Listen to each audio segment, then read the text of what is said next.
নারী আম্পায়ারের অধীনে ক্রিকেট খেলতে আপত্তির যে গুঞ্জন, সেটির সঙ্গে ক্রিকেটারদের কোনো সম্পৃক্ততা নেই বলে জানিয়েছেন বিসিবির আম্পায়ার্স কমিটির প্রধান ইফতেখার রহমান মিঠু। বিষয়টি সঠিকভাবে উপস্থাপন করা হয়নি বলেছেন বিসিবির এই পরিচালক। 25 এপ্রিল মিরপুর শেরেবাংলা স্টেডিয়ামে ছেলেদের ঢাকা প্রিমিয়ার লিগে নিজের প্রথম ম্যাচে আম্পায়ারিং করেন নারী আম্পায়ার সাথীরা জাকির জেসি। মিঠুর ভাষ্যমতে মোহামেডান প্রাইম ব্যাংকের টিম ম্যানেজমেন্ট সুপার লিগের গুরুত্বপূর্ণ ম্যাচে জেসির মতো নতুন একজন আম্পায়ারকে চাননি। আম্পায়ার্স কমিটির প্রধানের মতে সেটা স্রেফ একটা আলোচনায় ছিল। সংবাদ মাধ্যমে 28 এপ্রিল মিঠু পুরো ব্যাপারটি স্পষ্ট করেছেন। ব্যাপারটা যেমন অবস্থা তার চেয়ে বড় করে দেখাচ্ছে। পরিস্থিতি হয়েছিল, মোহামেডান প্রাইম ব্যাংকের ম্যানেজাররা যখন প্রথমে জেসিকে দেখেছে, যেহেতু এটা তার প্রথম ম্যাচ ছিল, ক্লাবগুলোর একটা আপত্তি ছিল এরকম একটা গুরুত্বপূর্ণ ম্যাচে কেন এক অনভিজ্ঞ আম্পায়ার দিয়েছে। জেসি কিন্তু অনভিজ্ঞ আম্পায়ার না। জেসি প্রথম, দ্বিতীয়, তৃতীয় শ্রেণী করে সর্বশেষ ইমার্জিং এশিয়া কাপ, তারপর ভারতে সিনিয়র প্লেয়ারদের যে টুর্নামেন্ট সেসব করে সর্বশেষ অস্ট্রেলিয়ার বিপক্ষে করেই কিন্তু আমরা তাকে দিয়েছি।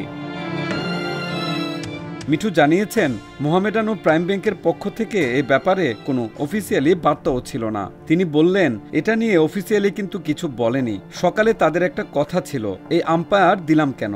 নিয়ম অনুযায়ী বললেই আম্পায়ার পরিবর্তন করা যাবে না। ক্রিকেট বোর্ড বা সিসিডিএম রুলসে অনড় ছিল।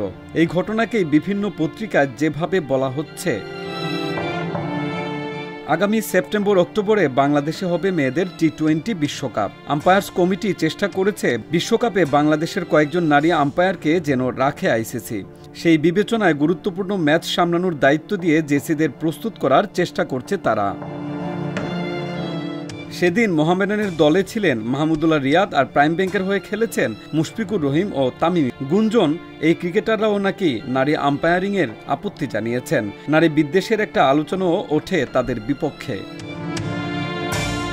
এই ব্যাপারটিও উড়িয়ে দিয়েছেন মিঠু। মুশফিক, মাহমুদুল্লাহ, তামিম বলেন তাদেরই তো সহকর্মী জেসি, তারা একই সময়ে খেলা শুরু করেছে। তারা কিন্তু সাধুবাদ জানিয়েছে, স্বাগত জানিয়েছে তাকে। এটা অনেক জায়গায় বলছে খেলোয়াড়েরা নাকি আপত্তি জানিয়েছে। আমার কাছে এমন কোনো তথ্য আসেনি, কেউ বলেওনি। কোয়াব একটা বিবৃতি দিয়েছে, খেলোয়াড়েরা এর মধ্যে নেই।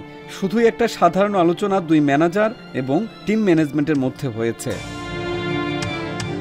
প্রাইম ব্যাংক বিবৃতি দিয়ে ও মোহামেডান ক্রিকেট ক্লাব জানিয়েছে কোনো নির্দিষ্ট আম্পায়ারের অধীনে ম্যাচ খেলতে চায়নি বলে অভিযোগের গুঞ্জন, সেটা ভিত্তিহীন। আম্পায়ার্স কমিটির তথ্য অনুযায়ী এটা শুধুই একটা আলোচনা ছিল দুই ক্লাবের মধ্যে, তাদের গুরুত্বপূর্ণ ম্যাচে অনভিজ্ঞ আম্পায়ার বলে।